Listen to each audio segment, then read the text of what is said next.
Yep.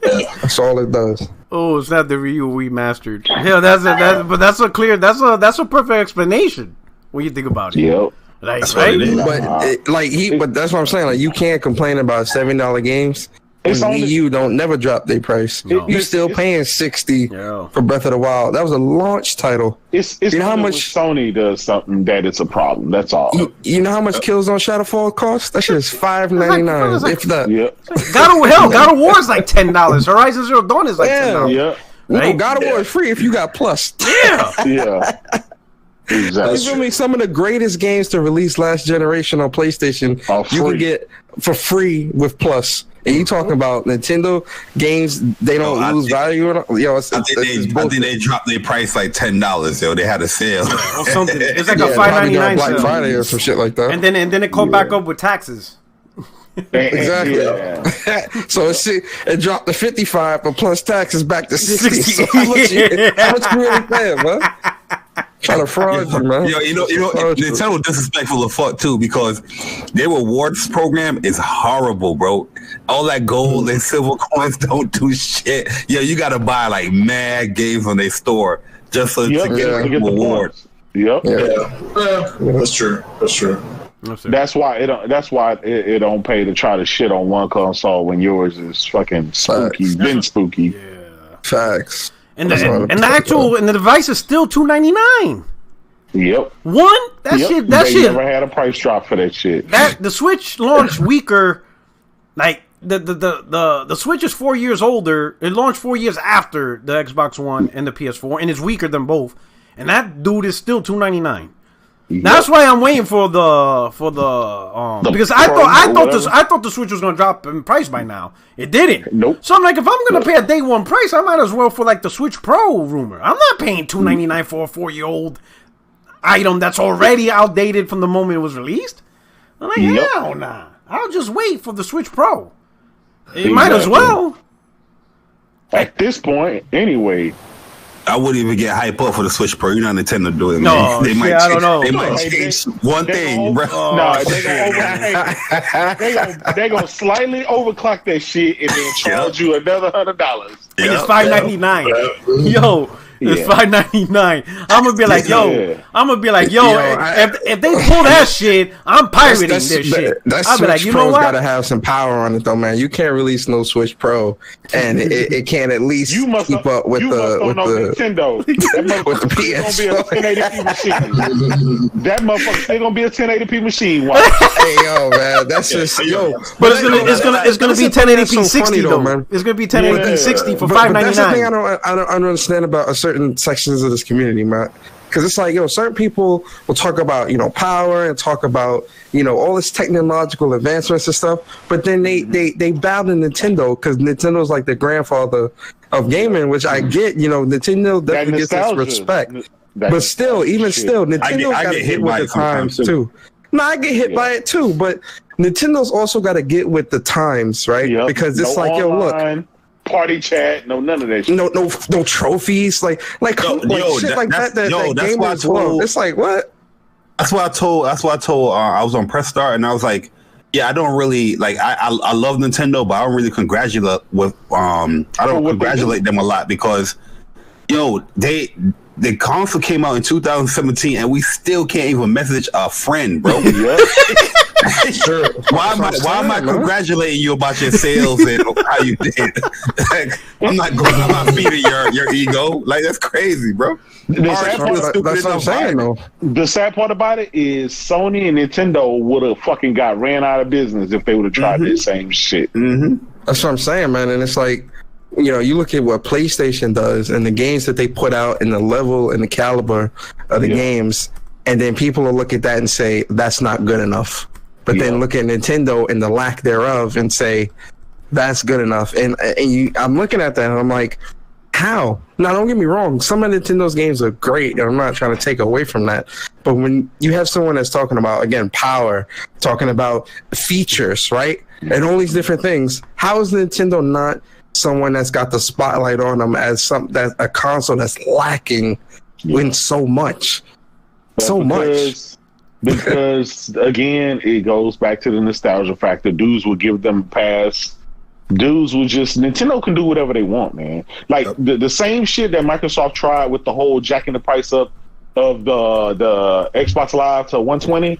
Nintendo could do the same shit and get no backlash. That's how crazy it is. Yeah, you know that price is going up for the Nintendo Switch Online. That's coming. Oh yeah, you know that $20 a year. When those quote unquote features come. That price going up to $60. You pay $20, right? You pay $20, but you really have no multiplayer online games. You don't have no voice chat like that. Like it's very basic. It's something that we started with back in like fucking Sega Genesis days with the game channel. You know what I'm saying? With the Sega channel. That's how very basic it is. They're like tier 1. Yo, I'll be honest with you too, J Dub. Ever since I got this PS5, bro, it is very hard for me to pick that Switch up. Like I can't. I can't look at that joint, bro. Switch. I haven't touched Switch in like 4 months, man. I'm gonna be honest. It's like I'm looking at a PS3 joint. I'll be like, yo, I can't do that. No lie, yo. Normally that stuff doesn't affect me, but it's affecting me with the PS. Yo, ever since the PS, I can't. I'm like, yo, it got to be something big on the Switch for me to really go. Cause I bought the Mario games. I bought all that. I try to go back to them. I'm like, nah, I'm good, man. I can't. Yo, you know what's funny? I feel like I've outgrown Mario because like I haven't finished Odyssey. I try to play those games. I know exactly what you're doing. Like I lost interest in Mario. Me no more. Like I'm not saying it's a bad game. I don't want to use the word outgrown. I just not interested in Mario no more. Like I lost interest in that specific character. Like I really don't care about Mario games no more. So I know what you mean. I'm gonna tell you why though. It's because you fucking play Astrobot and you realize, man, that shit is like that's a much improved fucking Mario. The thing is with Mario really hasn't changed the formula of the game. It's always been the same.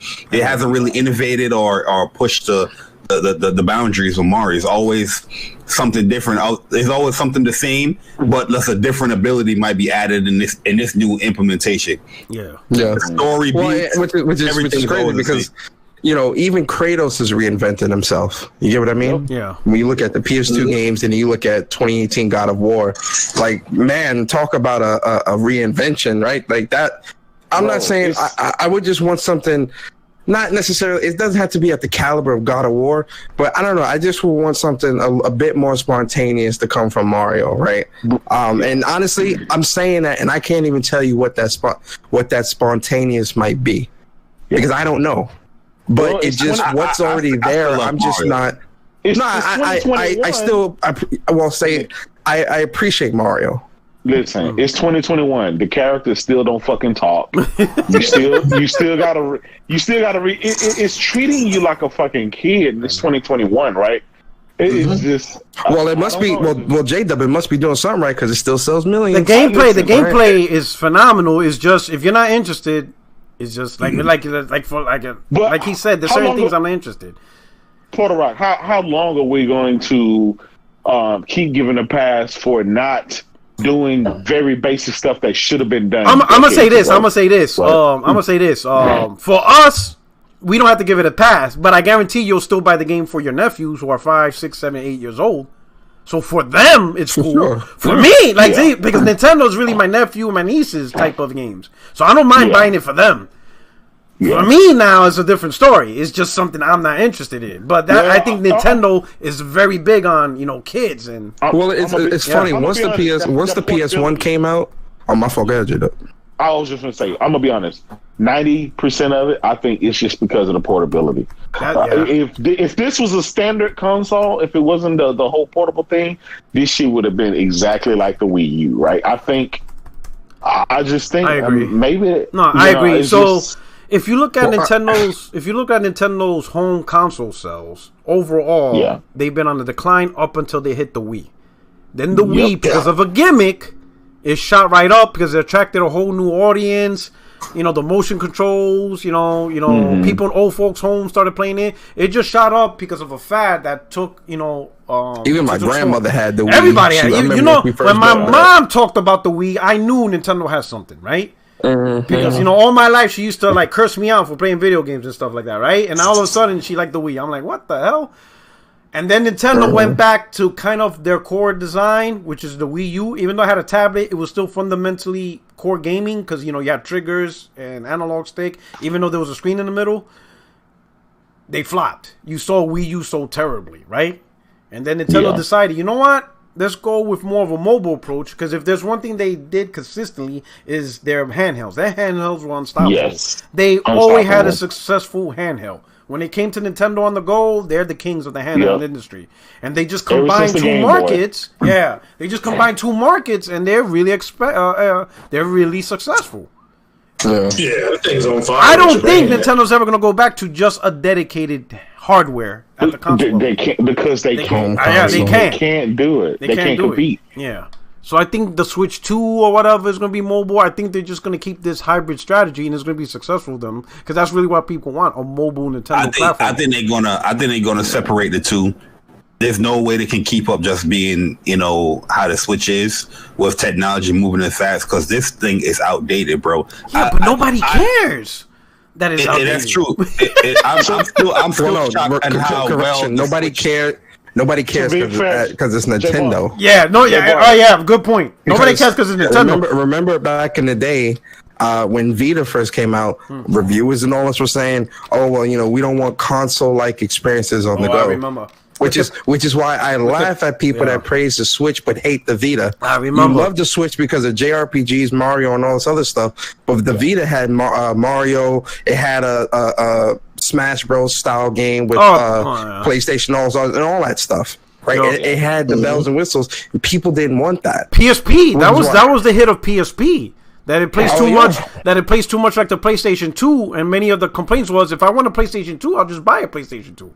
Yep. So I remember that. Hey, shout out to King Prayer.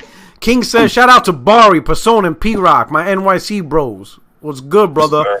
And Big Stout like Boricua. Nintendo is nostalgia. Carry on. It is, but you know what though? That's hit the like button. When I think back, once PS1 came out, Nintendo became secondary. Yeah, instantly. Because Super for Nintendo everybody. 64, I played that hardcore. But once PS1 dropped, Nintendo really was secondary. Because when I got the GameCube and I had PS2 and all that, I was really playing the PS2 way more than the GameCube. Yeah. The only thing that was really still something I was playing hardcore were the handhelds with Nintendo. Because I had Game Boy Color, Advanced SP, DS, all that stuff. So I think that's where that part of it kind of went. Yeah. I agree. All right, so that was a good warm-up. That was a good start to the podcast. Hey, what's going on, my friends, my family, my fellow gamers? Welcome back. We kicking off on Tuesdays with 60 Frames No Lag podcast. I got the crew up in here. We're going to do some intros, and of course, we started off with a special guest. But first, let's get to the panel. We're going to start off with the Messiah of Xbox. The man that knows about CUs. He's still trying to find these supposed CUs. What's going on, Craig? Hey, what's happening? Here for a little short stint, but I'm here. So, get back on the front line tomorrow and Thursday. I think tomorrow and Thursday, yeah. So, appreciate you having me. Shout out to the panel. Shout out to the special guests. All right. Then, of course, we got Jay Breezy, the man who makes things into a movie. What's up, Jay Bari? Yo, what is good, P-Rap? What's good, guys, man? Appreciate everybody coming through, showing some support. It's going to be a good one, man. I see the topics already, see the title. You know the vibes. We ready. And then we got the Boogeyman. The man who the next up is the Boogeyman. The man who keeps Xbox up at night. He's in their nightmares all day, and he is relentless. We got J-Dub. What's going on, brother? Yo, what up, everybody? Y'all know what it is. We're finna turn this into another rest in peace Xbox podcast. This guy just yo, J-Dub, you been busy lately too, man. I see the timeline, man. Yo, you know what's funny? I think it was today. It was this morning. Like, yo, J-Dub be having me rolling in the morning. He posted up one about people saying that Xbox was selling more in Zimbabwe, and he did the Coming to America. The Coming to America clip. Man, that had me rolling this morning. Yo, J-Dub, he's quick with it, man. Yo, sometimes I think he knows the future because he comes up with memes like literally like 1 second where it said that rumor of Master Chief Collection coming to other platforms. Not even a second later from Xbox, he posts Master Chief with PlayStation. I'm like, yo, this dude is quick. this dude is the MacGyver of trolling. I'm like, yo, that was fast. Like, I do remember that. Yo, I remember saying that a couple of years ago. Oh, damn, J-Dub already got it up there. That's what's going to look like. I wouldn't even be able to open up Adobe Editor that fast, let alone post the image. I'm like, yo, this dude is quick. Yo, anyway, I think he's had it for a while. I know, he's like MacGyver. He has everything just in case.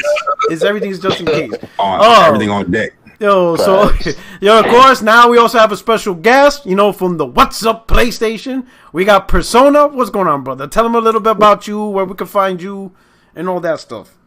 Oh, yeah. Listen, man, I'm Persona. My channel's Gaming with Persona. One half of the WUPS crew, man. Shout out to my boy, Bari. Shout out to the panel here. Shout out to the people listening, man. Make sure you guys hit that like button. Listen, man, I ain't gonna lie. I prefer PlayStation. I'm not afraid to admit that. But I do play everything. As you should. Facts. You know what I'm saying? You shouldn't be denied greatness. Oh yeah, of course. Listen, man, if you don't have a PlayStation, like, are you really playing games? Listen, man, I keep it real, man. I've been around for quite a bit, man, but it's good. I'm good to be here. Happy to be here, and I can't wait to talk about these topics. It's that Persona. Persona. Come on, no. Oh, man. Hey, I want to thank you for showing up. Appreciate it. Hey, last week on Saturday, I was on their podcast. What's up, PlayStation, right? Podcast. Yeah. So they had me up at 5:30 in the morning. And Jay Barry says if you wanna be on the podcast, you have to order 2 Japanese titles and import it. So I bought 2 of them. I don't even know what I bought. I can't pronounce the name.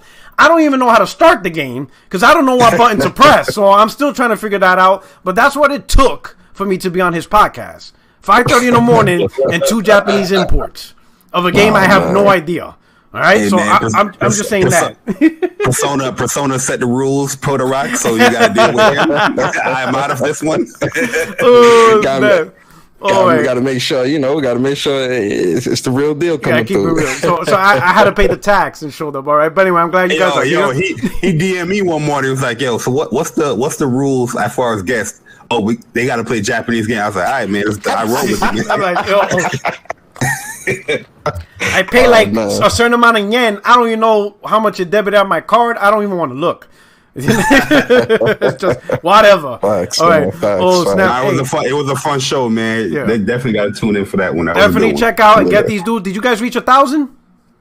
No, not yet. We close. We got 780. Hey, help them reach 1,000. You know what I'm saying? Get them to 1,000. You know what I'm saying? Great channel, and it's pure gaming, right? Shout out to Jason Hennigan. He goes, "Hey, keep up the good work, G. Hey, thank you for so much. Hope you enjoyed the show." So we're gonna kick it off. We're gonna start out hot and heavy. We're not gonna waste no time, right? But with that, I want to ask you guys, hey, please hit the like button. We got over 165 viewers, only 53 likes. Just hit that button, retweet it out to your favorite social media platform because we're about to kick it. Digital Foundry versus NXGamer. So let me set the template right out. So recently, Digital Foundry did a benchmark of the Xbox Series X and the PlayStation 5. Mm-hmm. But the caveat is they did it in photo mode. And their reason was photo mode has unlocked resolution and unlocked frame rate. But since it has no load, meaning there's no physics, there's no enemy characters, there's no fighting, because it's photo mode, people are wondering what is exactly Digital Foundry is trying to do. What's their intentions with it? Like, what does benchmarking photo mode mean? So we're gonna start off with the guest. We'll start off with the guest. Guest, give us your thought on Digital Foundry benchmarking photo mode and what were they trying to do? Yeah, that shit sound crazy. Hey, I'm gonna be honest with you. I still can't get. My brain still can't fathom what they tried to do or did. Right. One thing about Digital Foundry, I've never really followed them super hardcore or take what they say as the Bible, because as far as I'm concerned, Digital Foundry is just a glorified Twitter armchair dev. Right, like they don't make games. They don't know how the process and none of this stuff. They're very technical and they know that aspect and they know how to, they count the frames and all that stuff. But I would never look at them and put what they say above what a developer says. You get what I mean? Yeah. With them doing this with the whole screenshot and testing it like that, this is just another testament of trying to appear neutral, but then you slip up. Right? Because it's like, to go to those levels, what narrative are you trying to push here? Right? Because you got fanboys that's always bugging you, is always bothering you, and all this other stuff. You say, people claim you hate that stuff, but then you make videos like this. So who is this type of video supposed to support? Right? What is the narrative of trying to do this? Right? Like, is it for the consumer? Because if the consumer wants to look at it for performance, then you don't do photo mode, because photo mode doesn't represent performance. So you're right. Who's it for? That's very disingenuous to the consumer, though. That's disingenuous to people that watch you and try to get trying to get accurate information. Yeah. Right? You're being very misleading. Misinformation, something that I'm very against, right? It's misinformation, because misinformation breeds stupidity, right? So when you look at things like this and then you see people run to Twitter and say, oh, well, this is this and that, you get all this. It's more stupid people coming on Twitter echoing what they're saying and doing, which is very disingenuous. And, that's that lack of integrity that gaming used to have back in the day that it doesn't have now. There's no integrity. Never mind what your favorite platform is. It's about integrity. Or lack thereof. Okay. So let me go a little light, or we'll start with Craig. Because J-Dub, I'm gonna save you for last. Because you don't launch a nuclear option first. You gotta take steps. So you're the nuclear option. I'm gonna hold you to the last moment. All right? For sure. So I'll start with Craig. Yo, Craig, what you think about this? Because I know you call him Zaddy, so tell me about Zaddy. Yeah, well, I don't. Based on what they said, the first thing they said is the most important, which is Microsoft needs to do something with AMD about getting a better return. And it literally sounds like that they are still trying to explain to themselves why the PlayStation is outperforming the Xbox. Yeah. And again, it's like, so, but I don't understand, because if those guys emailed or even called Mark Cerny just to talk to him for 15 minutes, he would explain it. Because I will admit that thing he did was trash. I mean, that was ASMR stuff. That stuff will put you to sleep. So, but the way you're hearing it now is the fact that these developers are starting to stream in their assets, and PlayStation does it better. It just does it better. It doesn't do it with as much penalty because of the speed. Now, so again, to me, and I said this the other day, I'm not a big conspiracy guy on this, but this gives the guys legs who say the Digital Foundry is getting effing paid off, because it really does look like they are just trying to find. Ever since that first review of Devil May Cry, just go back to that. It was, the PlayStation's punching above its weight. We're still trying to figure this out. Then it's now they're confused. They've been led astray, run amok. They don't understand why this keeps happening. And it's like, I keep telling people, the PS5 is more powerful. That smart shift technology is really playing itself out. Again, smart shift, if you have a CPU-intensive scene, and the GPU is just standing there smoking a cigarette, it smacks the GPU.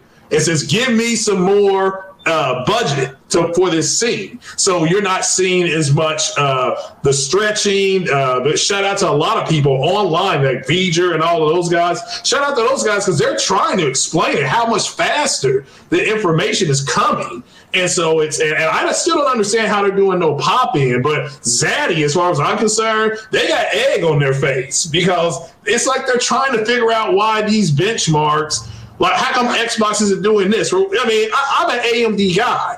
RDNA 2 is trash. You know, I mean, they are so far behind, and all you keep hearing about is the tools. 2 weeks ago, Hitman came out, right? The tools work fine. What the fuck's wrong with the tools? You know, what's going on with your tools? You know, so it's the same console, and you can't say, we can't sit here in good faith and say that Remedy has said for months they've had access to both these dev kits. So something's going on. I just think the easiest thing is PS5 is more powerful. They got a more powerful console. It's not about the T-flops or the CUs. It's about the efficiency on how you're delivering information. An army that gets its information faster is going to be very hard to beat on the field, even though it's up against a bigger army.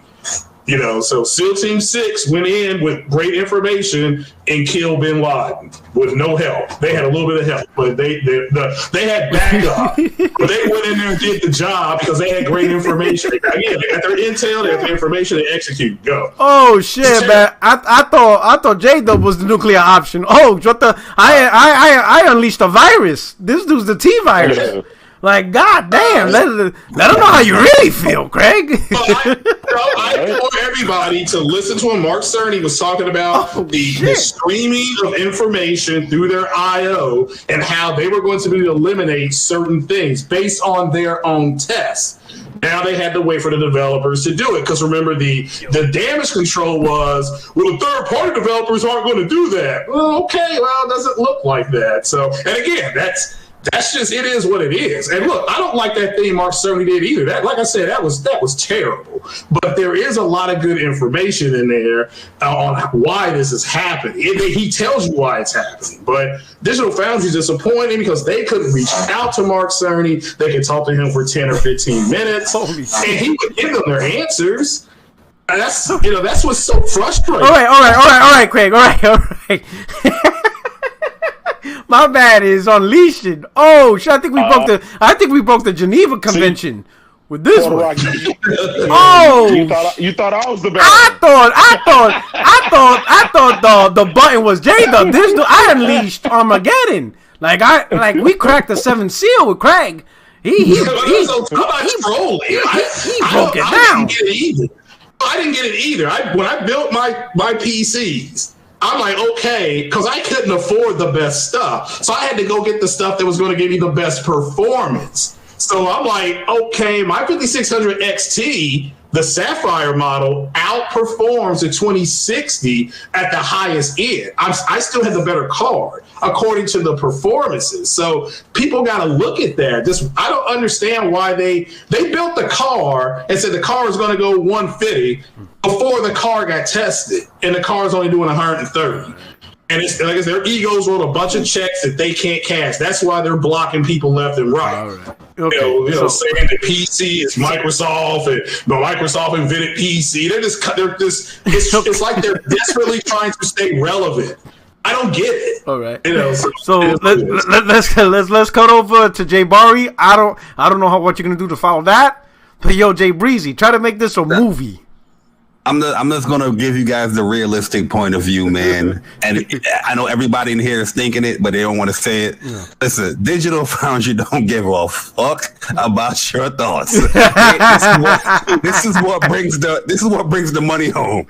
All these verses and all these crazy benchmarks.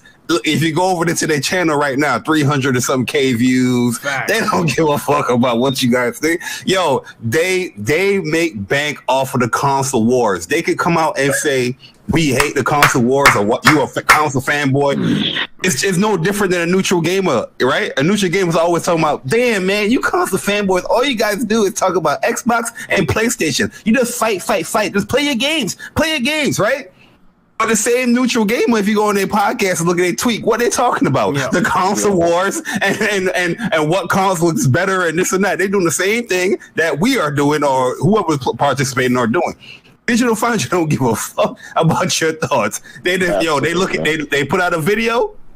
They title that joint "New Benchmark," and they hyping on Xbox. I don't know what they have a deal with Xbox, or maybe they have a little favoritism towards Xbox because how Microsoft is treating them.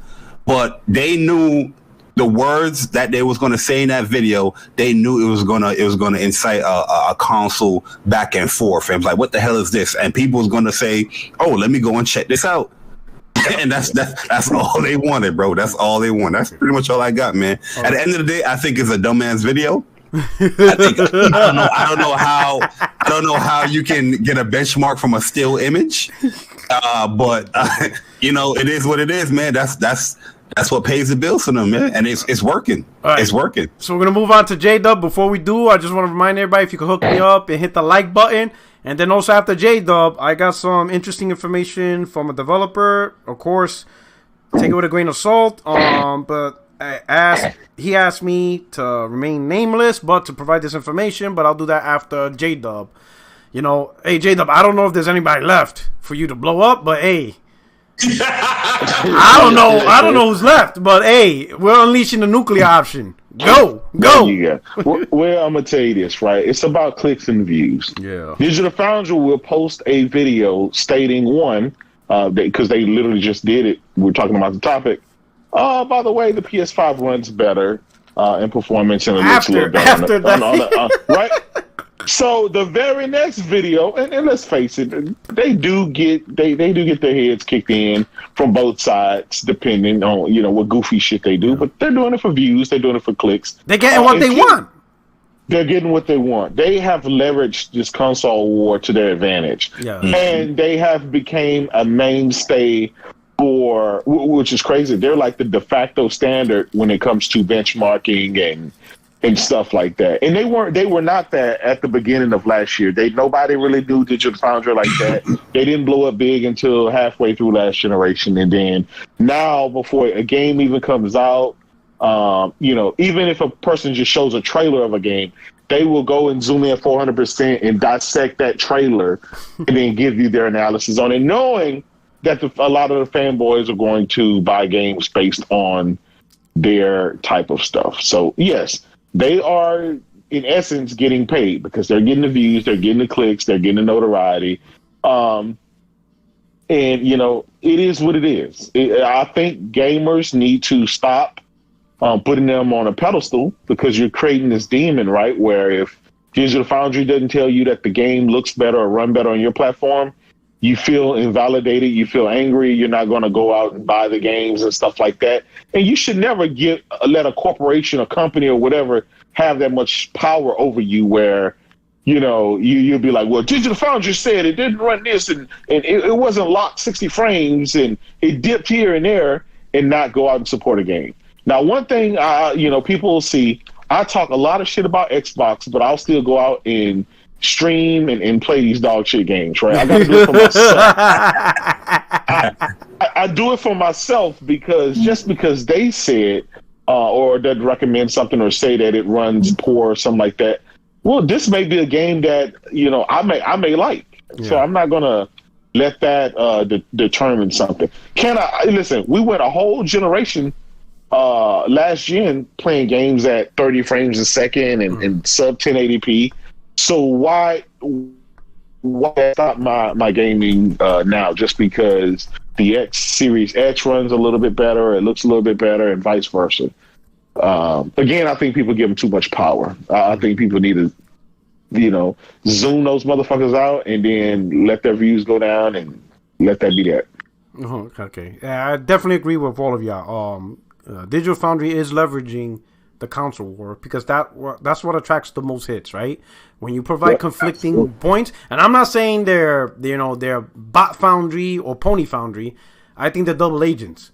They're gonna play both sides of the fence because when you get the two arguing, that's traction. When you think about it, right? If you have 1,000 tweets and retweets and all that of people arguing saying Digital Foundry sucks, what's the overall thing though?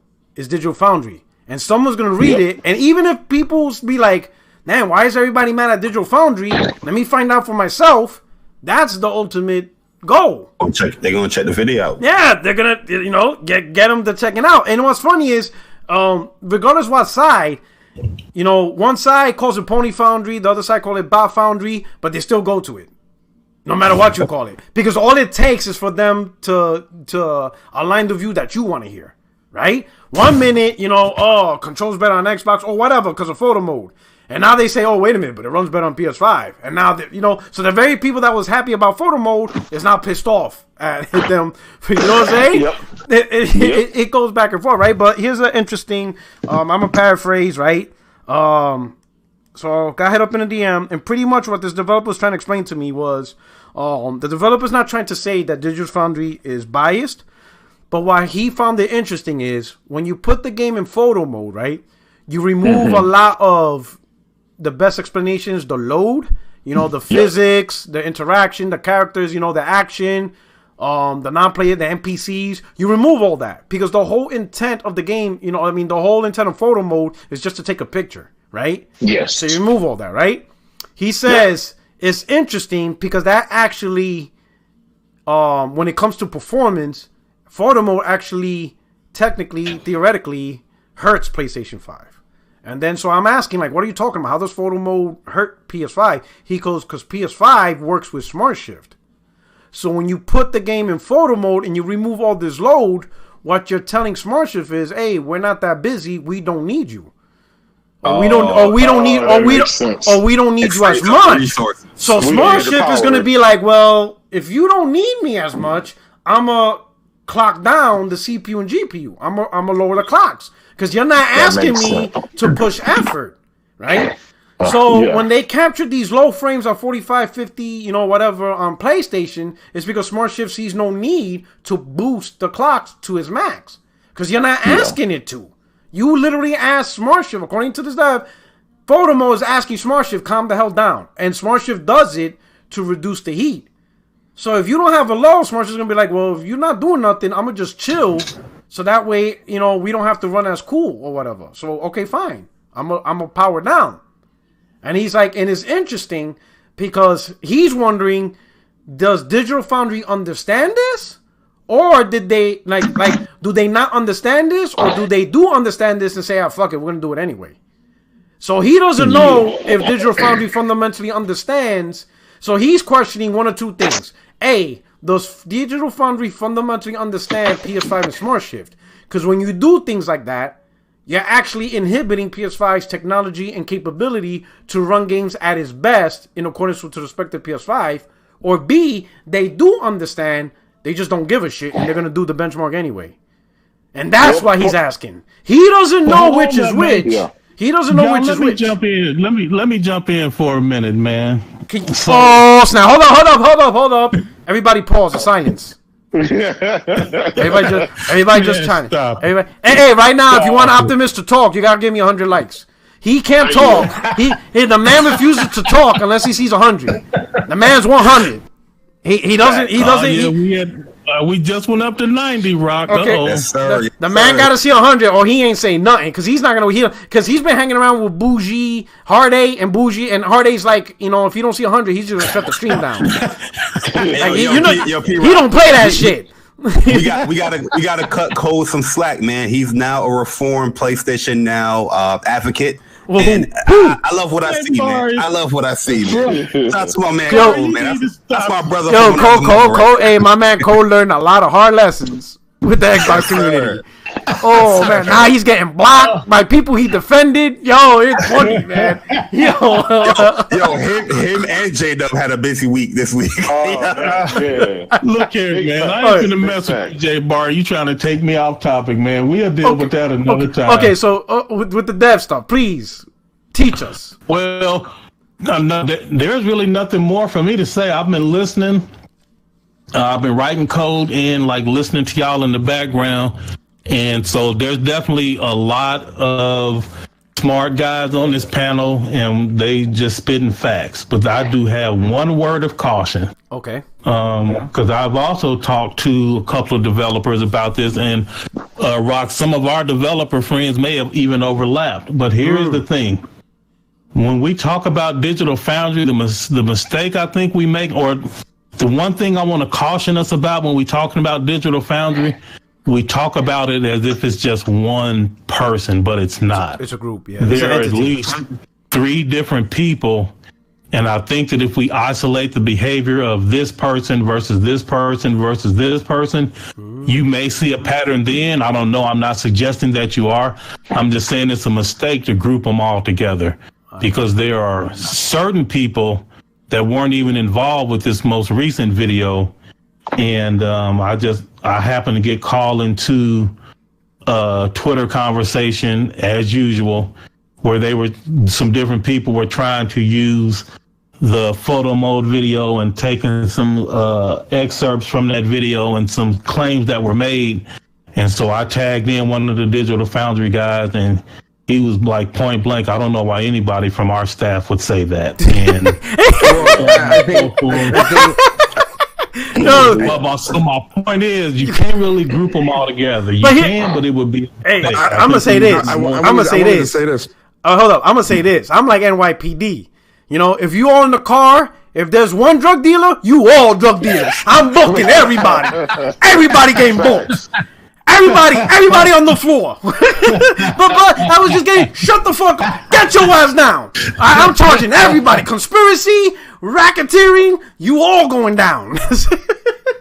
They rock stuff like that. That's why your wife was ready to put on the hoodie to go rob the Marine base, man. My wife. She was gonna take out. She was gonna take out everybody.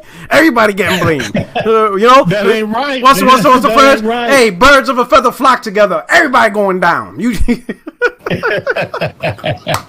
Oh shit! Y'all stupid, man. Hey, Ashton Luca, what's going on, sister? She's showing out some love to the brothers. Thank you so much for the super.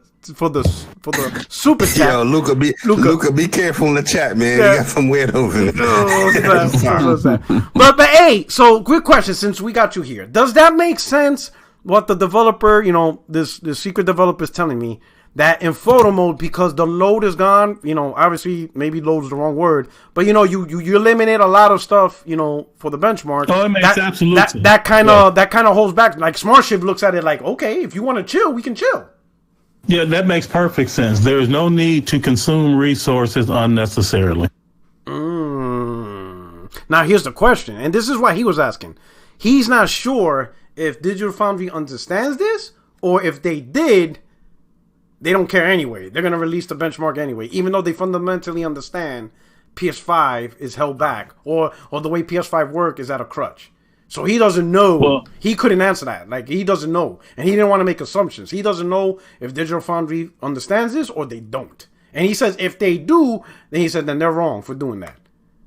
So again, it's going to depend on who in Digital Foundry, because I don't think they all have equal skill. Okay. So if you ask me, we going for the Alex dude. The Alex dude. That's the dude that made that video. As far as the that's the one in the pro Xbox, the Discords and stuff like that. But yeah, so I mean, I don't know. I agree. Like, I don't know enough information to make that call. I really don't. I don't know about their internal workings. All I do know is one of the guys was like, I don't see why anybody on our staff would say that. And like, that's right there for public record. He said it right on Twitter. So shout out to Optimist Code. He says Jay Barry is a fraud. Facts. And he's making sure everybody knows. So here's my question, right? So shout out. I'm gonna kick them shins, man. I want to give a shout out to my brother Z, right? His birthday was yesterday. Shout out to my brother Z, right? This is something Z would do if he owned Digital Foundry, because he's all about that's the shit he does, right? But Digital Foundry themselves, I don't see how they will allow one of their staff members to do this if they're trying to project a certain image of being how would you say? Well, so I asked that follow-up question. Like, how would you allow one of your staff members to stray off the path when you're like, wait a minute, we're trying to set a reputation as being the subject matter experts of performance. Why did you do this? You made that's what I'm saying. Like, you made the collective look stupid. When it comes to Digital Foundry, you know, it's not just, you know, whoever's the one that did it. Because again, I don't know the dude's name, but whoever's the one that did it. He works for a brand, and he represents a brand, right? Yeah.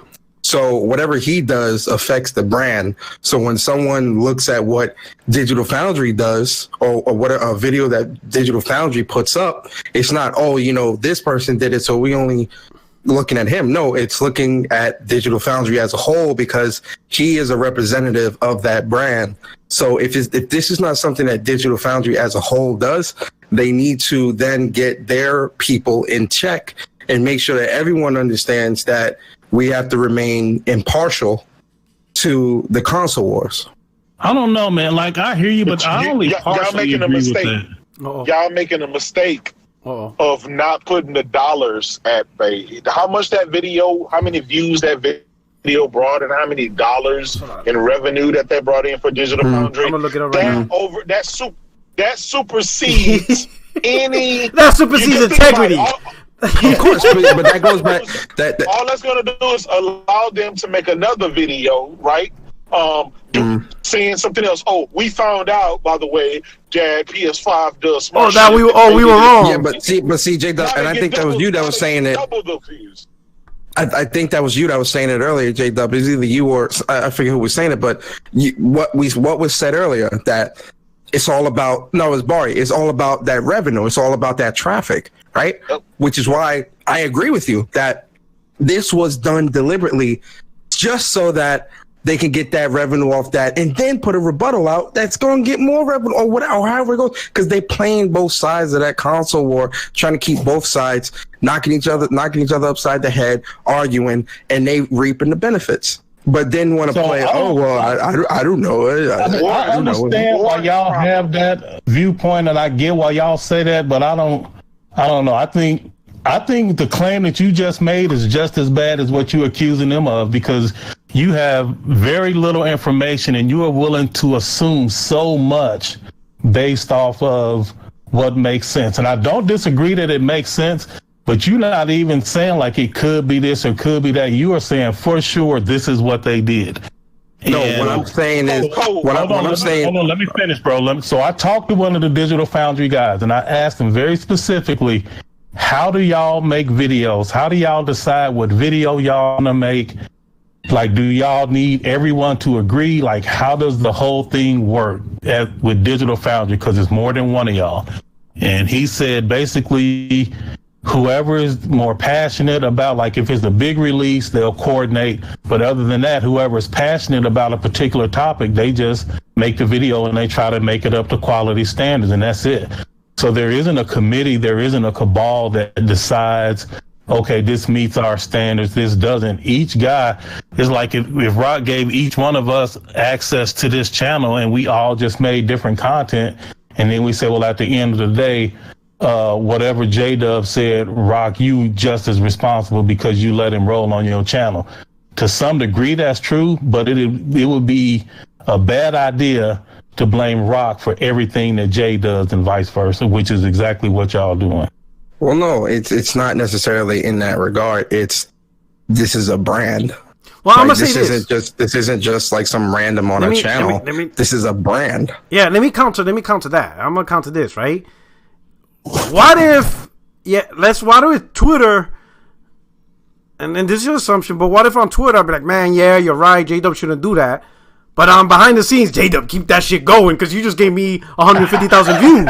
Keep that motherfucker, like, it's true. But think about it, J-Dub is right. Like, are you gonna fight the dollar? Are you gonna fight Benjamin Franklin? You ain't fighting Benjamin Franklin. If J-Dub does some crazy shit on my channel, but I look at the views and it's 250,000 views, I'm gonna be like, I'm gonna be on Twitter, man, J-Dub is crazy, but on the Discord, I'm like, yo, J-Dub, do some more, bro. Yo, we're gonna, I ain't gonna lie. I'm like, yo. That could certainly happen, but here's what I'm proposing.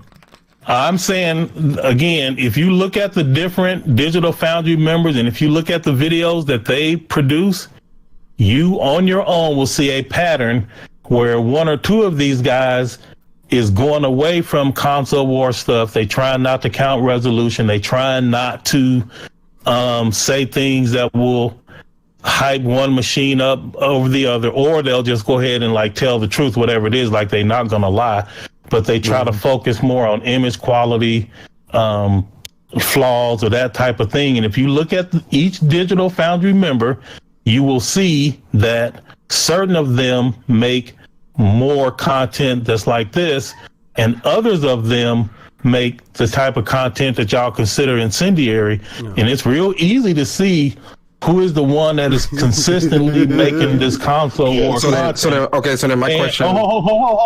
And also, y'all are assuming that the console war videos make more money than like the retro videos. And that's another assumption that I'm not personally willing to make. Let's see. Go ahead. You were going to say something, Persona? Damn, I just lost my train. I get that, but then my thing is this. I understand everything you're saying, Code, right? Now, let's say that that's the case, right? Why doesn't the ones that are trying to make the wholesome content reel in the one that's deviating from the mission? That's a good question, right? Of course I don't know the answer to that, and yes, but then that goes. So again, that goes into my next point though, because when I first it goes back to what I was saying. When I first came on, I was very clear. I said, man, I was listening to y'all. Y'all make some good points. The only thing I would do is caution lumping them all together. That's all. It's hard to do that when they're a brand. That's what I'm saying. No, it's not, because you can look at the videos that each one of them make and you can see who's doing what. But you can also they also all see the videos that they all make, and they allow the ones that incite the console war. So that's another assumption, that they all watch the videos that get released on the channel. That's another flawed assumption, because when I was talking to him, he's like he hadn't even seen it yet, and we gave him a link to it, and the comments that we had questioned about, and he was very blunt. Like, I don't see why anybody on our staff would say something like that. And so it's not true that he had seen the videos. Okay, so let's play hypothetical again. So the one that you brought to their attention, they saw the video. What's going to happen now? Nothing. Who knows? I don't know. I have no way of knowing that. So if nothing changes after this, what is the assumption that we're to make? That the one or two guys really love console wars, but you can't blame it on all of them. I think you can. But if the ones that don't like it see it and still allow it to go on a channel that they all are affiliated with, what does that say? So how can they stop it? Reel them in. It's a brand. It's a brand. It's not just. What that means is they all represent Digital Foundry. It's not just one person, right? So you saying like change the password and don't. No. I'm not saying change the password. This is what I feel happened with that. I do feel that really and truly they don't want. It's gonna sound weird because it's gonna sound like I'm contradicting what I said earlier, but it's not. They don't want to incite console wars, but they know their videos is gonna incite console wars. Like, I don't think like they're making that benchmark videos like, oh, that's true. That is a bad thing. Don't do it. They're probably thinking like, oh, this probably could be a benchmark. Let's try and put the video and see how it responds with the community or something like that. You know what I mean? And they put it out there. But Barry, here's the thing, right? None of us are saying that they put out bad, inaccurate information. I don't think they do that, right? I think their information is mostly, for the most part, accurate. I think in just the way they handle the information and how they handle their videos, in knowing how the responses are going to be, is what people have a problem with. That's what I'm saying, right? And now let's say it's Digital Foundry. If I work for Apple, I represent Apple, right? I full from 9 to 5, I represent the Apple Corporation. I don't get immunity just because I want to be a doofy. While I'm on the clock or whatever, and everybody else is okay, they're fine, they're perfectly professional, but you got this one doofy dude doing stupid shit, and you can't say, well, that's just one person when it comes to a corporation, because you speak for that whole corporation. Now, mind you, Digital Foundry is a small company. They're not that big where they have thousands of employees and shit like that. It's pretty easy to know. I'm pretty sure they consult with each other and they share information. They know. They know. I'm not saying that all of them agree. I'm not saying they know, but they know. I'm not saying they know, but they know. They know. J-Dub, let's go back to your J-Dub. J-Dub, let's explore that Apple scenario, right? So what you do on the clock that can be negatively impactful to Apple, you can lose your job. but you know things that you do off the clock that can be negatively impactful to the company. You can also lose your job for things you do off the clock. You get what I'm saying? So you are always representing the company 24/7. That's the most ridiculous thing I've ever heard. That is not. I knew Optimus was gonna say something. So say you get into a bar fight and you beat somebody up so bad they lose their life. You still think you gonna have a job after that, or are you gonna get let go? What do you mean? If I'm a criminal? No, not a criminal. You got into a fight. He was talking about you. He disrespected your woman, but it wasn't intentional. Dude, you just said if I kill somebody, will I lose my job? Of course, if I become a criminal and I end up in prison, they're not going to hold my job for me. But what you did was off the clock outside of Apple's hours. Why would you lose your job? Because you're in jail. It don't matter if you can't work. No, but there's a reason, saying, bro. Help me understand. I'll use a better example. I'll use a better example. I'll use a better example. A different example. Because you let's put it this way. Let's say you work for Apple, right? Or you work for Insomnia, or you work for Microsoft. You work for Microsoft. And there's a video trending, right, of you saying racist rants, and you're saying insulting women, saying that they're useless, whatever, they shouldn't be, whatever. Would Microsoft keep you on their payroll after that video trended? Seeing you acting. Probably not. Exactly. And that's what Persona is trying to say. Okay, but that's only because they don't want. Hold on. No. I'm just clarifying what Persona is saying. That some companies don't want to. I want to give a counter. Yeah. Okay, go ahead. Now let's just say that this woman who molested a little boy and stabbed her kids, and so I make a video talking about this one particular woman and how she trashed and how she need to be dealt with. I won't get fired for that because I am doing an analysis of a situation that happened, and I have the right because that is not out of bounds. Okay, that's true. Now, what if you did that on a YouTube channel that's meant for kids? Well, you have to market. You see, got you on that one. So, in other words, the content still has to align with the goal. So what if the goal of the company is to have an honest review, so that way they can be looked at? The thing about the whole scenario is he worded it in a way where, of course, you come out as not doing anything wrong because she molested and stabbed her kids. Who's going to come to the rescue of that? Is not doing anything wrong. That's my point. Yeah. Like, you're taking the most extreme example and you're saying, hey, you couldn't work for a company with this extreme behavior, therefore you can't make an analysis video in photo mode either. No. What I'm saying is, so why can't they make the analysis in photo mode? Which I disagree with, by the way. Don't get me wrong, because y'all got me out here cheerleading for this. What would Hard A say right now? Hard A would be like, look at this corporate cocksucker fucking defending cheerleading goddamn Digital Foundry. Cut the shit. Look, let me just cut to the chase. This is what I want y'all to do. This is what'll make me happy. If y'all said, hey, this dude from Digital Foundry is always doing this, I rock with what y'all saying. But y'all not. Because y'all doing exactly what Rock said. All of them get dealt with the same. If one of them mess up, they all get dealt with. And that's what I just don't think should be the case. I get that, and I understand that, but I think, it goes back to what I said earlier. When it falls into a brand like that, it looks wrong, and I get it because everyone isn't to blame. I agree, but I'm gonna say this. I'm gonna look at it. If it's hard to find out, but you can easily see who is making these incendiary videos. It's not hard. No, of course. That Alex Battaglia dude.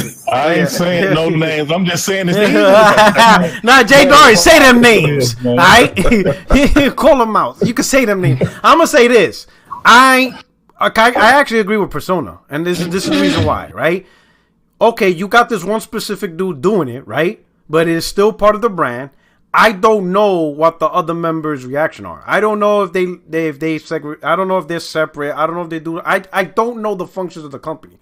But what I do know is when I look at a Digital Foundry channel and I have videos that are completely off the wall, I don't know what the intentions of Digital Foundry is anymore. right? Because of that one dude, they cannot proclaim that they are the experts of facts and whatever. They can no longer say that, even if it's just one dude doing it, right? Because so he lowers their credibility. He lowered their credibility. So right now, because of him, right? Because I understand what you're doing. You want to pinpoint the problem, which is cool. But at the end of the day, Digital Foundry can no longer say, as a company, that they're there to properly analyze and provide factual information based on data and metrics on these consoles and console performance. They, as a company, cannot say that as long as that dude keeps doing what he's doing. As long as that dude is there, they cannot say that statement. They can't. I'm not prepared to respond to that. All I can say is... Yo, Cold and Slick is like, you know what? I'm going to chill on that one, Porter Rock. I'm not prepared to respond to that one, but I can say that me personally and a couple of other people I know, when a new Digital Foundry video is released, we look and we see who is by, and depending on who is by, we watch it or don't watch it. I get what you're saying, and I completely agree. If it's obvious on who's doing it, we see the problem. But to Persona's credit, Digital Foundry as a company can no longer say that they're credible, whatever, because they still allowed that dude to do those videos. And until he either A, he stops, or B, they get rid of him, they can no longer claim a certain title as Digital Foundry. Now, the other dude who does his own videos, he can say, hey, I'm good. Hold on, let me chime in on this part because this has been going on too long. I want to make it very clear. I am not on board with the photo mode video analysis benchmark. Let me be very clear about that. I'm just saying, and maybe it's just because of where I'm from, and actually because of the stuff that you said, Rock, earlier, where, I don't know, like I worked hard to separate myself from a particular crowd that I was forced to grow up around. Yeah. And I do take it personal when everybody just gets blamed, even when they're innocent, and even when certain people are just doing their best to try to help a situation. But like you said, most people at large are going to try to just blame everybody take the hit together. Yeah. And in my opinion, when it's easy to isolate who the problem is, I think you should just go after the actual problem instead of coming after everybody. I think this whole cancel stuff is out of hand, and you should get the person that's actually guilty. And I don't think it takes that much work to be accurate. Okay, but like I said, in this case, I mean, I may have a sense of what you're trying to say, but in this case, it's a corporation. So when it comes to corporations, I don't feel sorry for corporations. But they're not a corporation. I mean, a business. More five dudes. Yeah, but they're still trying to be a business, right? And if that's what if it was Press Start? So if Press Start doing, and let's say Jack decide to do something, whatever, on his streams, you saying that they need to kick him off of Press Start or else. I'm gonna say this. Let me put it this way. Let's say Press Start podcast, right? And I talk to let's say I'll talk to one of the members, Coffee, all these people, right? And I'd be like, hey man, you have something against Puerto Rican society? They'd be like, nah, man, we're cool. And then I listen to the podcast, they let one of the members keep making fun of us. And they don't say nothing. That's what I'm saying. Kick him off. Be like, yo, you booted and you're fired. Oh, right. So that's what you saying, like just he's no longer part of the podcast. Yeah. If a dude, let me put this way. If they let a dude make fun of Puerto Ricans, then you accept the shit. I'm gonna blame all of you. And I ain't listening to you as a podcast no more. Like, you're done. Like, you're letting this dude make fun of Latinos, and I'm talking derogatory against Puerto Rican. I'm just giving you an example. Like, if they let one dude do something wrong, example like the Digital Foundry example, where he's giving an analysis, but the analysis is really useless, and it's just so a podcast is a little bit harder because normally podcasts you want dissenting opinions. Like, let's say, like, if you say something crazy, right? As long as I be like, yo, Optimus, you on crack. Right? Like, what the hell is you talking? Like, we're going to have that discussion. Digital Foundry is something different because they're not a podcast. They're trying to provide information, right? But they just 4 or 5 dudes that's been on the mic together for a long time. They not Apple. Yeah, but they not even, like... But even like podcasts and things like that, right? So let's revisit the Jack move scenario, right? Yeah, this is just an example, man. Jack. This ain't That's my boy, man. Shout out to Jack. Shout out to Jack, right? But the pony commissioner. If Jack Move did something that would What if every podcast Jack say, "Man, I love Puerto Rican women," and like all the other women are getting mad because that's they don't like. See, but that's his opinion though. That like something like that, you can't like if he has a preference. Yeah, if he has a preference like in women, like no one's gonna kick. Like, why would you get kicked off a podcast like that?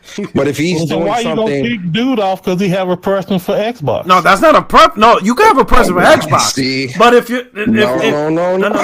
It's like this. It's like I'm gonna use this. I got this. Cole has a preference for Xbox. That does not give him the right to tell people there's a 50 frame advantage on 90% of multiplats. So preference. You don't got a right to say that. That is a lie. So preference for Xbox makes analyzing screenshots okay? Yeah, no, that's the point. Like I can have a preference for PlayStation. Like I can have a preference for Xbox.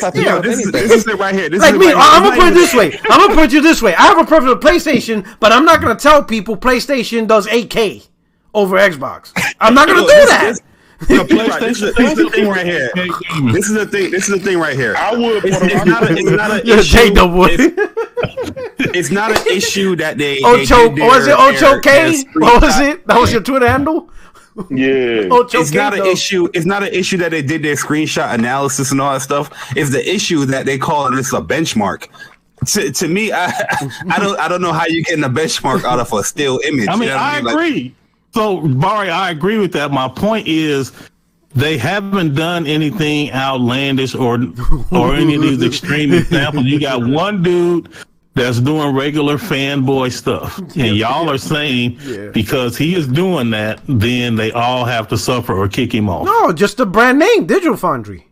Yeah, he's tarnishing. You got to deal with. He's tarnishing the name Digital Foundry.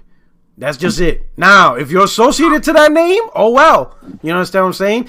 I'll use a perfect example. There's a lot of things, like for example, there's a lot of things I'll talk about, let's say especially politics, right? Whatever. Like when people ask me, hey, as a Marine, how do you feel about this? I'd be like, I have no opinion. Zero. You know why? Because you are tying my job as a Marine to a political thing, and I can't do that. I cannot tie the Marine Corps to any political discussion. I cannot say that. Hey, as a Marine, how you feel about the president? I have no feelings. I just obey my orders. Have a nice day.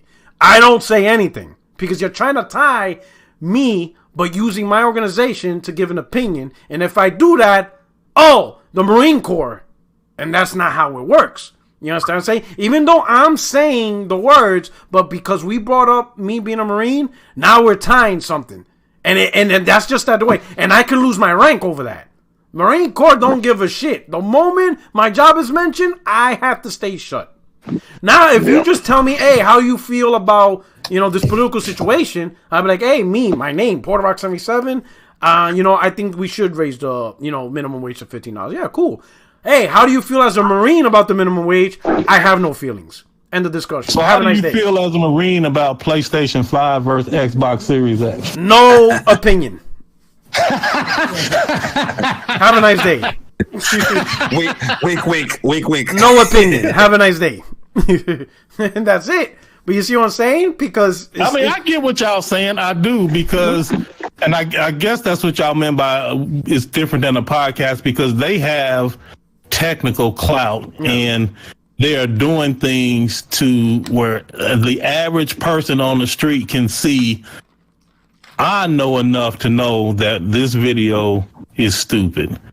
And so my trust in your ability to give me accurate information on things that I don't understand has been diminished because I see you keep doing bullshit like this. Exactly. I get that, but from this one dude, I'm just going to keep saying it because I don't see all the dudes doing this. Now look at it this way. The hardcore is privy to individual dudes. But what about the average person that just goes to YouTube, right? And looks at YouTube right now. Like right now, I'm looking at YouTube. I don't see no names from the individuals. Like but they all introduce themselves like it's me, and so my buddy gonna help me out with this one. Like you see who it is, and I'm like, but if I'm an average dude, I'm gonna just be like, all right, let me look at Digital Foundry, okay, blah blah blah. I'm like, wait a minute, this don't look right, or maybe I'm just ignorant, and I'm gonna be like, man, Xbox Series X is a beast. There's like literally 20-30 frame advantage. I wouldn't know, like I wouldn't know that photo mode removes the load. That's what goes back to Persona's original opinion with the misinformation, because we've seen it. The first time I seen mention of the video was from Xbox dudes, where people was trying to at them. It was like claim whatever they're saying is wrong, and these dudes wasn't even talking about photo mode. The only Xbox dude I even saw mention photo mode was Kid Smooth. Yeah, was like, yo, Kid Smooth said photo mode in his tweet, but everybody else wasn't mentioning that. Yeah. Everybody else was retweeting it as a benchmark, and that's it. Yeah. I doubt that the person that y'all are describing now will watch Digital Foundry. I think Digital Foundry is only for people like us. I don't believe that casuals, Madden players, Call of Duty players is on Digital Foundry looking at this. I agree, but hold on. Be careful with the definition of us, because us, like let's say me, you, Jabari, Optimus, all of us, we question and we use analytical thinking. Optimus. Most of these people who watch these videos don't know what the fuck they're looking at. They only have one purpose. Right. And that's to brag about Xbox, even though it's the trashiest console of all time. It's not about the people that watch Digital Foundry. It's about the fanboys that push that line rhetoric that, you know, it hit these benchmarks. Remember, some of these guys don't understand. All they know is Xbox is at 60, PS5 is at 45 frames. I'm pushing this shit. Oh my god! Yeah, but that's the misinformation. You get what I mean? Exactly. I want to hear what J-Dub got to say. Cause you awfully quiet, Jay. What you talking about? Well, I'll put it like this: we all know it's one person, but I go back to the dollars, right? I go back to what is the ultimate goal? The ultimate goal of Digital Foundry is to get likes and views. That's their agenda. That's their goal. That's what they set out to do. And guess what? They got it. And guess what? They're gonna make another video, probably, you know, trying to say why they decided to do this or why they decided to do that, or, you know, it is what it is. I'm not knocking the hustle. If I was Digital Foundry, I would have made the fucking video too. Forget y'all. I'm finna flame the fanboys. And guess what? When I didn't fan the flames, my views was 200,000. Well, now I'm getting 100,000, a million views, and all kind of whatever. It's good for business. You can't hate on what's good for business. It was the guy out of pocket for doing the video. Yeah, he probably was. But at the same time, he brought in enough views to overshadow any kind of backlash that he would have got internally anyway. So guess what? This won't be the last video like this. Of course not. It won't be the last. It most definitely will not. Okay. Now, Digital Foundry does run that risk, right? They have to be very careful. They do run that risk of pissing off both sides, and then they go elsewhere looking for information and analysis. Oh. We've seen a couple of times just regular YouTubers were able to do their own analysis and correct Digital Foundry, right? So it's not, I get they're good at what they do, but it's not impossible to do what they do. And at the same time, do you really have to zoom in 400% to pixel peek to tell a motherfucker this game is worth buying or not? Anytime. Like, seriously, that's where we are in the state of gaming today. Okay. So, good segue by saying people may go elsewhere, because IGN posted their console performance, but this time not in photo mode, but actual with load, and I think it was NXGamer who hosted it. Mm-hmm. You understand what I'm saying? Yeah. And now he hosted, he did a console, head-to-head, right? But not in photo mode, right? And he even went in detail breaking down, sections with missing reflections, issues. Like, he went to very detailed, better than Digital Foundry. And it shows from his thing, the PS5 performs better as compared to the Xbox Series X version with a load. And that Series X is missing certain types of reflections and ray tracing. It's a totally like if you were to look at the Digital Foundry photo mode benchmark and then you look at his, it's like it's the same game, but they presenting two different conflicting information. Well, to be fair, right, just a little correction. Yeah, I believe Digital Foundry did do a head-to-head analysis without the photo mode first. They made that video, and that video conclusion was the PS5 ran better and it looked better, right? And then so they did a follow-up video in photo mode, right? again, you got hold on. So you're telling me they pull a golem? They pulled the golem. Yes. They felt sorry for Xbox. Too much bad news. Yes. 2 for the price of 1, right? Oh, by the way, photo mode. That's why I was telling you guys it's about the views. They did a 2 for 1, right?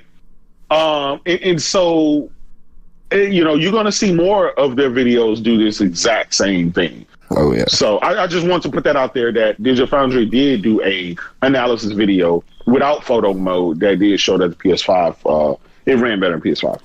So let me throw this out there for y'all real quick, Rock, before you continue with the setup. Because I'm gonna have to go. I actually got some code I need to write. But snap! You're making a AAA for PS5? Is that what you're doing? You're making a 2. No. He's working on the Xbox tools. Oh, you found the tools code? You found them Xbox tools? Burn up if they waiting for me to make them. So real quick though, y'all, this is on the strength on everything. Yeah. So people kept asking me because I happened to make a tweet like 4 or 5 months back about here's the list of people that I trust to give you tech information.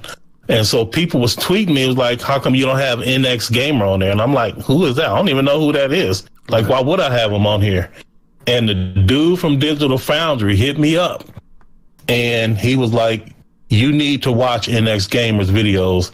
He has some of the best analysis on YouTube. Mm-hmm. And he told me very clearly, I highly recommend his content. I watch it all the time. Oh, the plot thickens. Yeah, no lie, no cap. That's how I was like, oh, well, if you recommended him, then, you know, let me start checking out what he's talking about. I still haven't gotten around to it.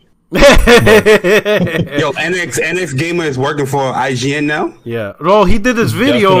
He hosted the Control Xbox versus Series and PS, you know, Xbox Series X, PS5, and Series S benchmark. It's called the Control Ultimate Edition Console Performance Review, PS5 and Xbox Series X/S, and it's hosted on IGN.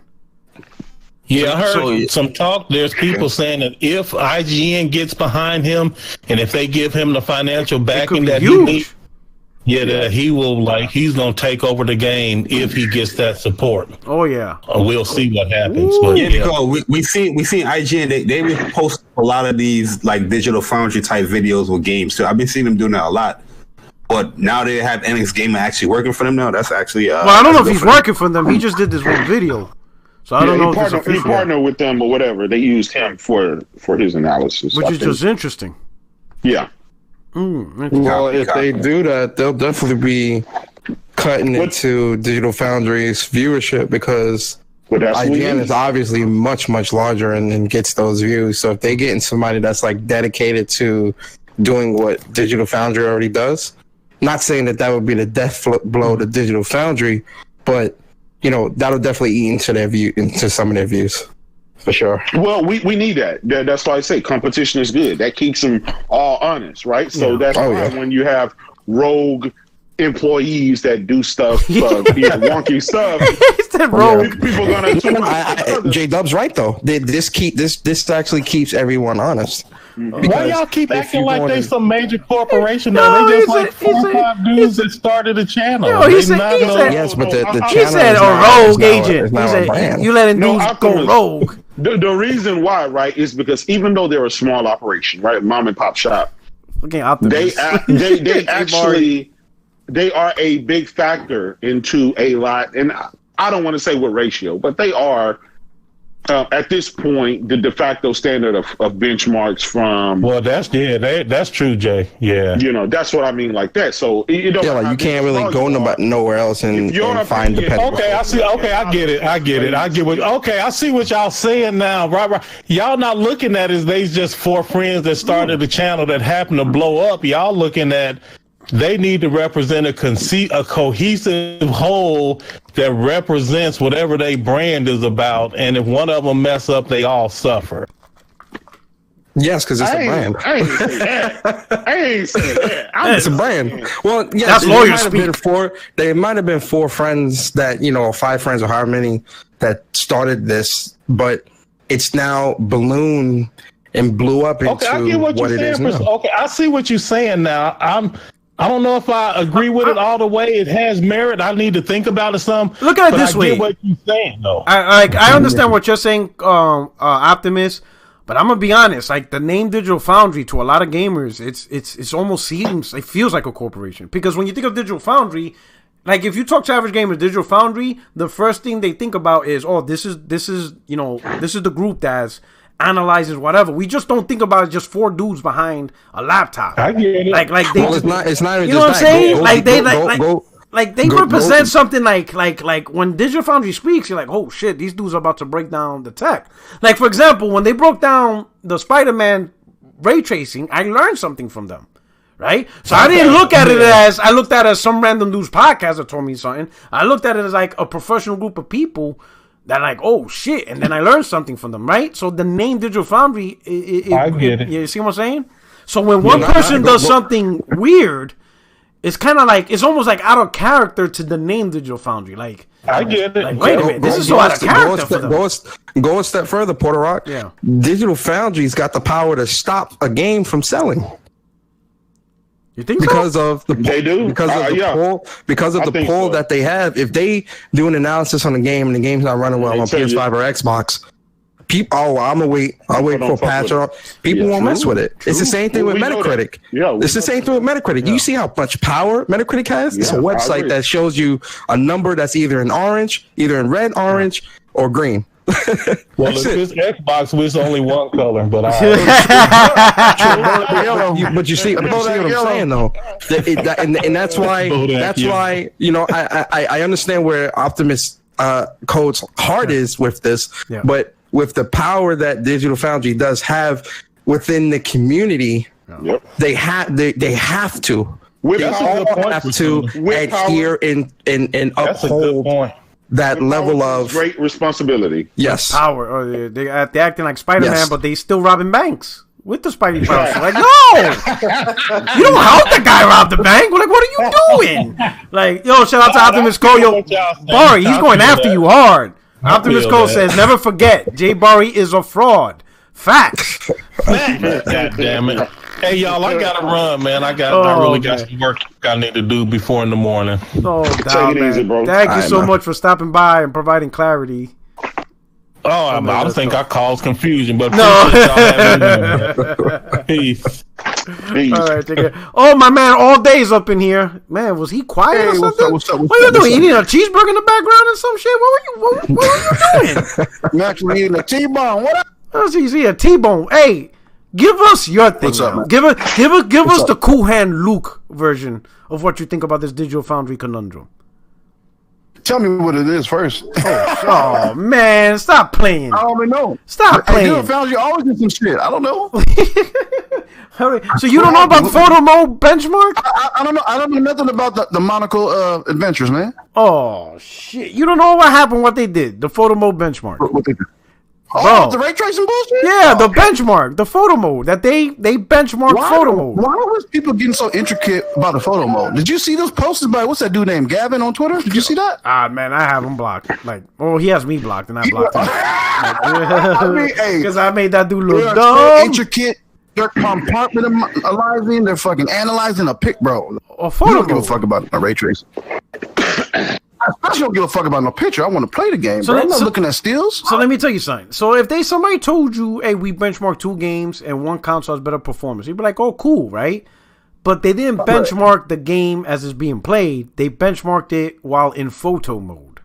What would you say to that? So it was post. It was in post, right? Like what? Wow. It was in post, like it was after the fact. They was comparing them after they took the picture? No. So they went into photo mode, right? And when you go in photo mode, and now they're benchmarking it. Yeah, so I'm saying they're doing it after the fact. Like they're looking at it. Oh, hey, bro, I don't give a fuck about it. Hey, you know what? Like to do that. I mean, it's a slow month, bro. So it's February. It's Black History Month. They making short things are slow. He said Black History Month. It's COVID, right? It's COVID. Like we in lockdown still. They won't do this in March. Oh shit! I got. But you know what I mean. They won't do this around St. Patty's Day. They won't pull this bullshit. All right. So let me ask you this: who got the edge on this? In photo mode? Yeah, Xbox. Okay. So you see how desperate you are to get these motherfuckers a win? To give them something. You gotta give them something. They did a goal. Fuck it. Give them a photo. It's done. Hey, well, J-Dub, what is it? The world's most powerful photo mode? All right. Yeah, buddy. All right, so I give it to him, man. 12 T-flops for photos. All right, so next topic. Let me ask you the next topic, right? And this is a little bit lighter, not as heavy, but Anthem, right? So right now, EA is deciding the fate of Anthem. Like, I'm thinking, what's there to decide? But I'm gonna give y'all opinion. Any of y'all played Anthem? Like, who played Anthem? Yep, I played it on PC and PlayStation. Yeah, I played it. So everybody pretty much played it. All right, we'll start with Persona the Guest. What you think about this with EA deciding the fate of Anthem now in 2021? I actually think EA is gonna can it because the wave is past, right?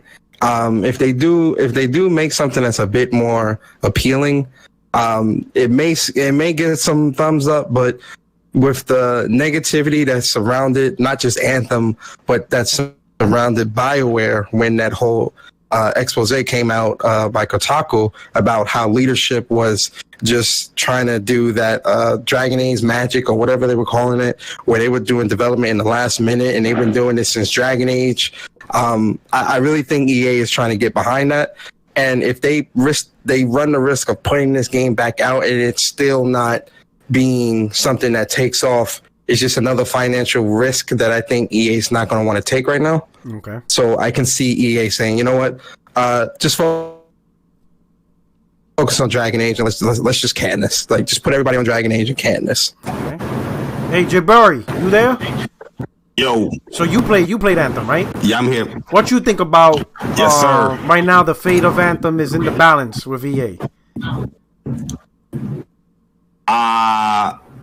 Yeah, I can see that. I think they're going to probably give it another go because I saw the Jason Schreier article, and that they dumped so much money in the development process of that game.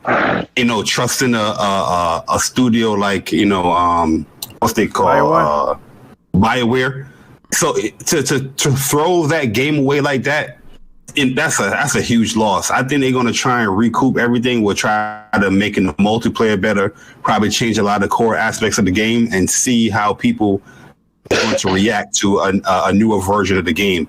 And if it does look appealing, I'm not even going to lie, I would go back to Anthem because I do like the gameplay. No. And if they fix a lot of multiplayer components, I'll be happy with them, going back to the game. But it's not like we all here sitting down here wasn't hype for Anthem. I'm not saying everybody, maybe somebody wasn't, but overall, the general consensus when we saw the gameplay and all that stuff, like, yo, this game looks amazing. This game could be something, and it could probably still get there, if they work at it and listen to the community. So I would like them to work on it. Don't abandon it. I know Dragon Age is popular as well, man, but there's a lot of money that got dumped into this game, bro. you gotta fix this job. J-Dub, go ahead, J-Dub. Look, I'm in here. Oh, never mind. Oh no, go ahead. Go ahead. If you're gonna say something. Yeah, well. Somebody say something. I'm confused. Nah, you got to think about it too. Like, everybody has like the same type of consensus about this game, right? Like, they liked some aspects, not all. I was one of them, right? Some of the gameplay elements was kind of cool, but I think they kind of teeter-totter on two different axles, right? Because if they lean too much in one area, they're trying to copy Destiny. The other area, they're trying to copy like Mass Effect. They try to do a single player. So I don't know, man. Maybe they can make a free-to-play battle royale. I I don't know what the fuck they're gonna do, but I think they should. Shit, man, God damn, all day. Look, Anthem ain't selling out no stadiums. The Anthem's not selling out no stadiums, bro. But I can't fuck with a battle royale. Like, come on, what else they gonna do? I mean, I would rather them, focus on Dragon Age and other shit like that. But I think Anthem's it's a dub, bro. I got a recommendation, but I'm gonna hit up J-Dub. What you think, brother? I think I'm gonna be honest. I think this shit's dead. I wish. I think they owe a lot of people money back because a lot of people feel like. They feel like it was, it didn't pan out, and they promised new content. They promised to fix it, And EA is just one of those damn corporations, man, where they don't give a fuck. You know, they'll move on to the next thing. They got their money out of it or whatever, and it is what it is. But I do think that they have an opportunity with the next generation systems to revamp the game. And my whole thing is, this game was out, how long has this game been out? A couple of years? 2-3 years? Man. 3 years? Right? What the 2018, right? 2018 at least. Okay, when it came out? It had to come out 2018, Really? right? 2018. 2018. Shit, Yeah, man, that's 3 years ago. Damn, bro. Yo, What that's have crazy. they been doing when it comes to this game? How are they not ready for either a sequel or have this game patched with brand new content and everything else that's coming down? I don't understand. Let me see. Yo, that hurts my soul right there. Yo, 20. Yo, damn, J Dog. That's what I'm saying. Like the problem here, like looking at it from a business perspective, EA already dumped a lot of money into January 25th, 2019 is when it came out. That's still 2 years. 2 years ago. This 2 full years. 2 years. That's what I'm saying. And EA dumped a lot of money in first trying to launch this game, and then they're dumping even more into potentially relaunching, fixing the game, all that manpower stuff like that. I don't think EA is gonna want to do that, man. I think they're gonna cut the cord. I think they should dump the manpower in it because the game has potential, man. Like one thing everybody can agree with that play the gameplay was very good. The gameplay wasn't bad. Everything surrounding the game. Like at this point, I don't give a fuck about the story. You know, just have a feasible multiplayer that lets you explore, do all the gameplay mechanics, not tether me to other players. And I'm A-okay with that, man. You can loot me and have me doing the same shit over and over again because I'm picking that green suit and I'm kicking ass. But this should remind me of the new Army of Two. Ah, shit. There's a new one? Let's not bring that up. I'm just saying, that's what remind me of. You know, they had some good and they end up fucking them up some type of way. You know what I mean? Like, shit. Oh, okay. I don't know, man. We'll see. Now, let me ask you this. What if they don't overhaul the game, they decide to just scrap it, and they take the franchise in the direction of making it into an RPG? So, similar to like what they did with Dragon Age, where you have 5 people control, but now you're controlling, these Anthem characters. And now they flesh out a good story, but now they say, you know what? Screw this. We're going to make it into a single-player, story-driven game with RPG stuff. How would you guys feel about that? It better be free because they promised us something. And I'm not spending another fucking. It better be on Game Pass. Yeah, it better be on Game Pass. Shit. Oh, that man, listen, you can't reward them twice. EA's not giving you nothing for free. EA's like, listen, you bought 2 consoles with no games, and you're mad about a $60 game? Get out of here! Like. But I know what you're saying. Go ahead, keep going. What you were saying? Can't reward them. Yeah. I'm just saying you can't. You can't. I'll just feel like I wasted my money on the first game. Then they're gonna double up and not give me what they should have gave me, and then try to sell me another $70 game. That's a hard sell. That's a hard sell. Yeah. Oh, if they charging again? Oh, nah. But that's what I'm saying. You see how everyone's already writing it off. No one that bought the game the first time is going to want to rebuy it, right? The expectation. So it has to be a free update. We should get it for free. That's what people are going to think. But that's what a lot of people are going to think. So nobody's going to buy a $30 expansion pack. Even if it fixes the game, ain't nobody dropping $30. They can try to sell it like that, but we know it's not an expansion. This is an entire. They can do the expansion for new players. But if you bought that game already, you have that thing in your library deleted, and you want to update. That's a free update. Yeah, that's what it should be. Or they detect that you got the game, and they let you download the PS5 version for free, or whatever they do, right? I don't think they're gonna do that. No, but what if EA does one mass expansion pack that addresses everything, plus adds new story? Yeah, like adds new story, new areas, bigger map, more character classes, weapons. Like they figure it for $30. For $30. Yeah. What's the price though? $30. Like if you own the game already, it's a $30 expansion pack. if you didn't own the game already, it's like $45, $50, whatever. No, what you talking about selling it separately? Is that separately? Like you don't have to be. No. So let's say if you're already on Anthem, they have the Anthem expansion pack, right? And the expansion pack includes a new map or expanding the map, new classes, new fixes. It's like they just literally, it's like the Taken King. That's the best way I could put it. What Destiny did with the Taken King. It fixed the game, but you had to buy it. Yeah, but see, the difference between you see what I'm saying?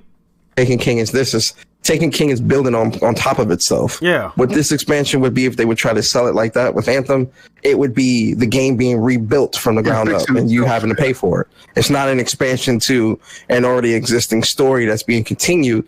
It's, hey, pay $30 for this. So this expansion is continuing the story, but it also fixes the gameplay mechanics. In my mind, I would like Taken King. Taken King fixed a lot of the stuff that people had problems with on Destiny, especially the loot system.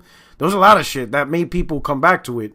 And Taken King, I think Taken King saved the franchise, to be honest, because I stopped playing Destiny 1 and I was like, man, fuck this game. Right? Taken King was Destiny 1, right? I'm not bugging out. Yes. Yeah. Yes. So I went back to Destiny because of Taken King.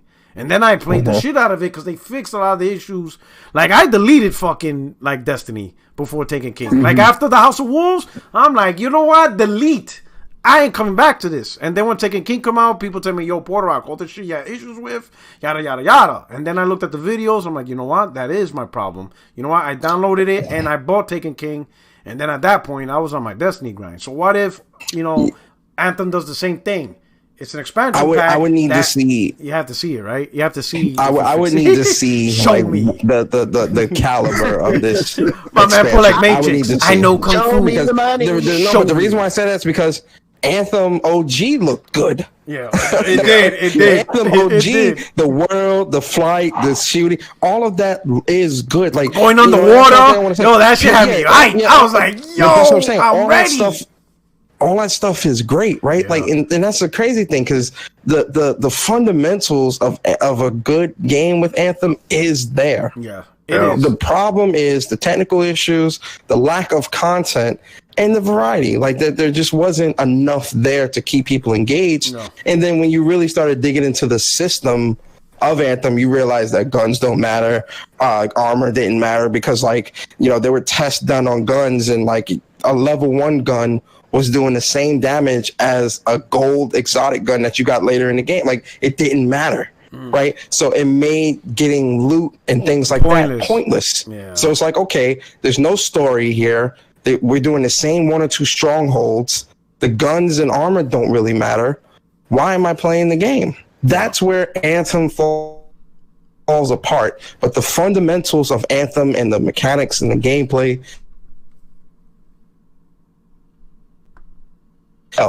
it just doesn't have the substance. Yeah, knowing EA, they're gonna scrap the shit and move on, and their good fate still goes back into the toilet because gamers don't trust them as they should, they shouldn't, and so it's just another stain on their image, right? I don't know if y'all remember, but EA was voted like 2-3 years back to back the world's worst company. According to consumers, and I don't think that has changed much at all. Especially with Madden, I'll tell you that much. The mother. Yep. Yeah, I'm gonna say that. Anyway, okay, man. Hey, so that's pretty much the 2 topics, man. I truly appreciate it. So we're gonna do these outros. We're gonna start off with our special guest. We're gonna kick it over to special guest Persona. Once again, as the outro, let them know who you are, where you could be found. Yeah, man. Hey, man, listen, guys, it's Persona. My channel is Gaming with Persona. I post video. I post video games. I do a podcast on there. I do game streams. I do a bit of everything. My Twitter is Persona Speaks. And yeah, man, thanks to Porter Rock for having me here, man. I really appreciate it. Shout out to everybody that came through to the podcast. I hope you guys enjoyed the show. Hit that like button, share the podcast out, and things like that. Shout out to the panel. Thanks for having me here. And I hope you guys have a great night. So today you were a guest. So, we took stuff out the fridge. We served it to you. Next time, you get your own damn food. Like, don't be asking, can you get me? Nah, you go to the kitchen and get it your damn self. So the first time you're a guest, the second time you family, get your own shit. Ain't nobody, definitely. All right? So just to let you know. Wash his own dishes next time. Yeah, and you gotta wash the plate, take out the trash while you at it on your way out. Gotcha, all right? gotcha, Welcome to the family, all right? But thank you so much for rocking out. Thank you. My man J-Dub, the boogeyman. As usual, The most you hated. guys can find me on Twitter at JDubCity16. And you can also catch me on YouTube at JDub for you.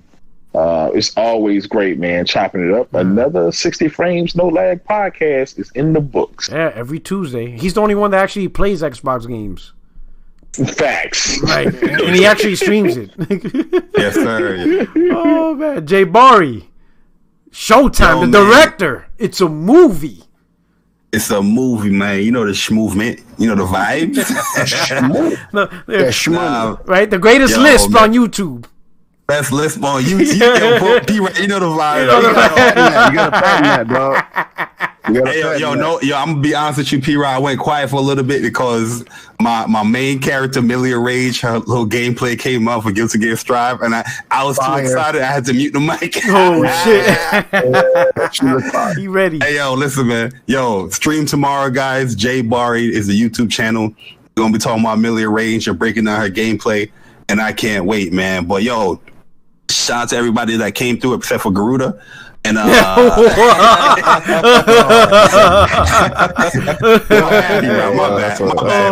a fact, though. I apologize. That was a good back and forth. I was reading. I was like, yo, they going at it. It's craziness, man. But nah, man, great show as usual, man. Let's get it, man. New time, by the way, guys. Tuesdays. Let's get it, man. We out here. Yeah. Oh, snap. And then, of course, the man who's eating top sirloin while on the podcast got All Day Digital. What up? What's going on, Sound? 120 frames, no lag, man. We in here, man. Tuesday nights, 9 o'clock? Yeah, that's what we're doing now because it's easier for everybody. So Tuesdays, 9 p.m. Eastern. I think everybody could, enjoy the vibe and all that stuff and rock out. And that's it, man. I'm down. Anything for you, man? Anything you doing special, or you still going for your PhD? Nah, we going for the GED. You know GED. what I'm saying? Every dollar, man. You know how we do. Good podcast, man. See you guys next week, bro. It was real good. Good conversations. Yo, my man all day got his diploma on the corner. That's it. The streets is why. I'm a player from the Himalaya. You know what it is, got this man. education from the streets. All right. Hey, I want to announce I'm gonna do a new podcast, photo mode, no lag podcast. You're gonna get the very best. All right, hey, this is your boy Puerto Rock 77. Again, every Tuesday now, 9 p.m. Eastern. You're gonna rock out with the crew. It's better for everybody, and you're gonna get the realness because that's what we do up here. All right. But anyway, you guys take care. Thanks for rocking out, and don't forget to hit that like button on your way out.